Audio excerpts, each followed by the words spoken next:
Hello there, the Uneducated Businessman here, and today I want to start a new playlist on businesses, and I want to start the first one on what I call a business model canvas. And what this does is this little canvas that we use has different segments within it, and when you fill out each segment, you get a real understanding of your business, or you get an understanding of somebody else's business, and you can use it to see that business on a piece of paper and know exactly who it's servicing, exactly how it's making its money, exactly if the revenue is one-off or reoccurring, and exactly what you need to put within that business to make everything happen. And you can do this with your own business as well, so you can see quite quickly who you're serving and how you're making your money, basically, and what you need to make your money. And it's a really good exercise to do regularly, because you get a better understanding of your business or somebody else's if you want to buy it. Now, it's quite complicated. It is and it isn't. There's a fair bit to it, and I'll cover a lot of it in other videos because I don't want these videos to be too long and boring. So I want to condense things down. So what I'm going to do, I'm going to read from notes I've got because I don't want to miss anything, but I'm going to condense it down to an easy understand model that you can then copy. And then in future videos, I'll talk about more about how you can bring all this into your business and create it and pad it out and really get to understand it. So if you don't understand everything I talk about today, don't worry about it, because in the future videos it's all going to come back in and you'll get a much more understanding of what you need to do. So business model canvas, I'll go to the first one. It's customer segments. So if you write down on a piece of paper customer segments, and right underneath that, who do you create value for and who are your most important customers? Now, all you've got to do here is identify the different groups of people or entities that you serve. Who do you serve within your business? Yeah. Only consider the segments as different from one another if their needs require a different value proposition, or if you reach them through different channels. So if you've got one product, really you just got one entity that you serve. You've just got that one product and it goes out and it targets maybe a group of people. It doesn't really matter, it's just one. But if you've got lots of different products that go out through lots of different channels, who do they hit? Who are they designed to hit? Write down the important clients for each product, so you get a good understanding of what product goes to what client. I hope that's easy to follow. The second one is value proposition.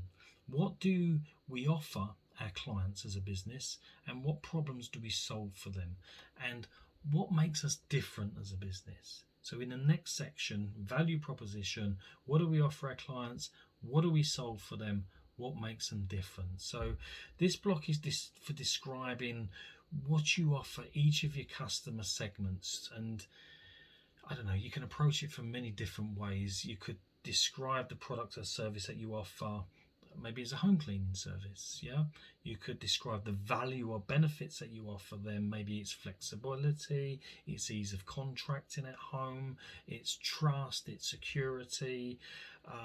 It's all these things within your home cleaning service that helps you solve problems for people. And then what makes it different? You know, do you put a guarantee on that service? Is it you've got a, I don't know, if they're not happy, you'll come back within half an hour of them highlighting a problem to put it right. I don't know, but what makes you different? What do you do differently that other companies don't? The next one is channels, and this is really important. This is, how do you deliver value and communicate with your customers? How do you attract your customers? So, you know, in today's world, there's lots of different ways. There's lots of different channels to get customers. It could be through Facebook. It could be through Google. It could be through an email campaign. It could be through cold calling. It could be through door knocking. All of these things you need to highlight, because you need to know where you're going to get your customers from.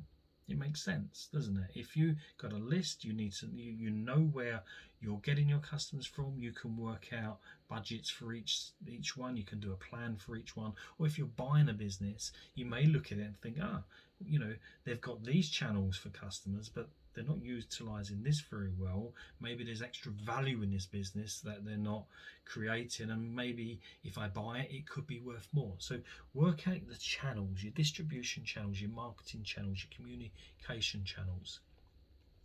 Then we've got customer relationships. So in the next segment, write this down: customer relationships. What type of relationships do you have with your clients? Now, I guess this is a bit more complicated, but to keep it simple, just describe the types of relationships you have or want to have with your clients. And I think wanting to have is possibly more beneficial to you, because you're going to want to have certain relationships with your clients, and maybe you're not getting that at the moment. Still write down what the relationships are, but what kind of relationships do you want? Is it in person? You want your clients to be in front of you all the time? Do you want to see them in their own homes? Do you want to see them in a store? Do you want to have it automated? Do you want to have it by Zoom or Google Meets or something like that? Write down how you want these relationships to evolve, and keep in mind relationships cover many aspects. Make sure you're also thinking about the quality of the characteristics of the relationship you're going for. An example that would be, let me think, you've got chat, messenger, calls, you've got WhatsApp, you've got email, you've got webinars, you've got LinkedIn groups. There's all these things where you can build relationships. So write that down in that box. How are these relationships going to look, and how are you going to form these relationships? What tools are you going to use to form these relationships? In the next segment, write down this: revenue streams. What are your revenue streams like? What do your clients pay, and what do they pay for? This is really important. What are the characteristics of the payment? How, when, how often, and what's the average size of the payment? What do you get? Think about it. Write it down. Work it out. Once you've got it down and it's on paper and it's in this segment, it's in front of you, then you can start to analyze this, and you can start to look for ways that you can improve things. Is it recurring? Is it a one-off payment? Is it a subscription? Are they renting something? Is it a transaction fee? Is it fixed? Is it a fixed amount, or is it variable? Do people negotiate with you?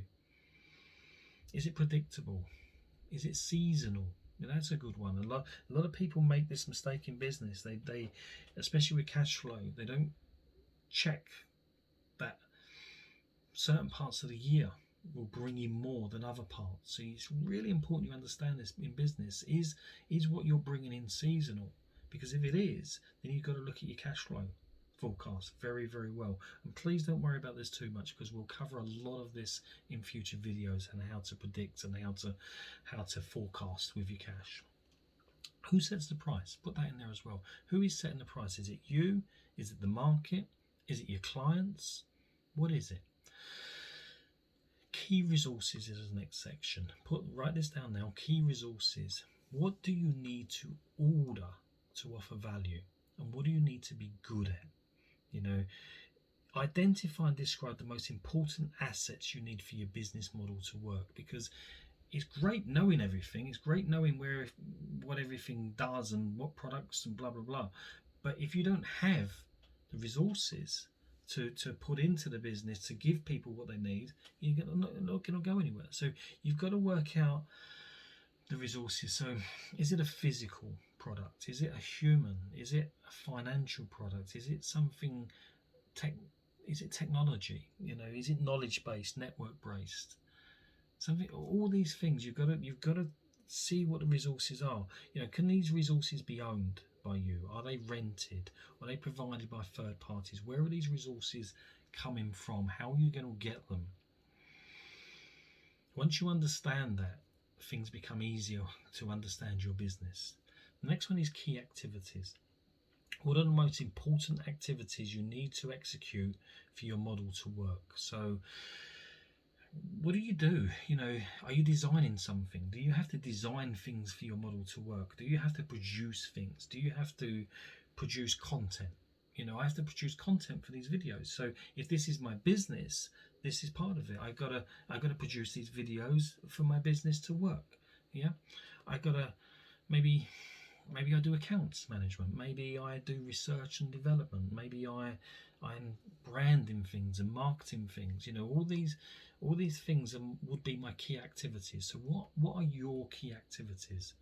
What do you do within your business? Write that down, and keep in mind this can be endless. So it's important you make the distinction between key activities for your business and routine activities. You don't want to, be writing war and peace with little routines that you do throughout the day. What are the key activities that you do?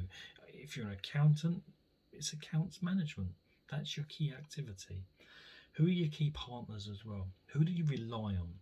Who do you rely on to make your business model work? Do you have partners? Are there other people out there? So, who helps you get your resources? Who helps you with your key activities? Who helps you rely who do you rely on to distribute the value? Once you work out your key partners, they're there. You can see who they are. You can work out whether or not you need more partners, you need less partners, how much you rely on these partners, what you would do if these partners weren't there anymore. If you've got a partner and then all of a sudden not there, how are you going to replace them? What are you going to do?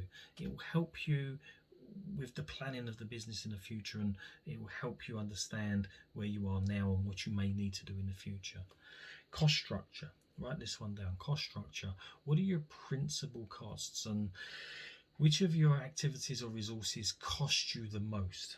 So when you put your business model into action, it will generate costs, and you've got to identify these key costs. You've got to know, are they fixed? Are they variable? Are they direct? Are they indirect?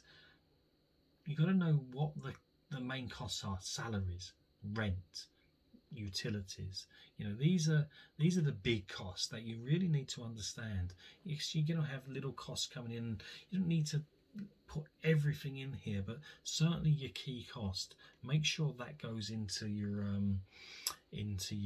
structure as well. And once you've got all that down, you've got a little block of about 9 sections where you've got everything written in there, where you know that you can look at any section and see where you're lacking, where you need to add more, what you need to do should things fall away, if people go, how you're going to replace them. And it's a really good starting block for you to understand your business and analyze your business, or value another business. See if another business is working well or faltering, because you may find you look at your business and you're doing very, very well on this, but you haven't got the suppliers, or you could add more. You could have more products, you could have more people that you reach out to, you could have more channels to attract people. You may just be focusing on email campaigns, but once you list out channels that you could be using or should be using, you can make up plans to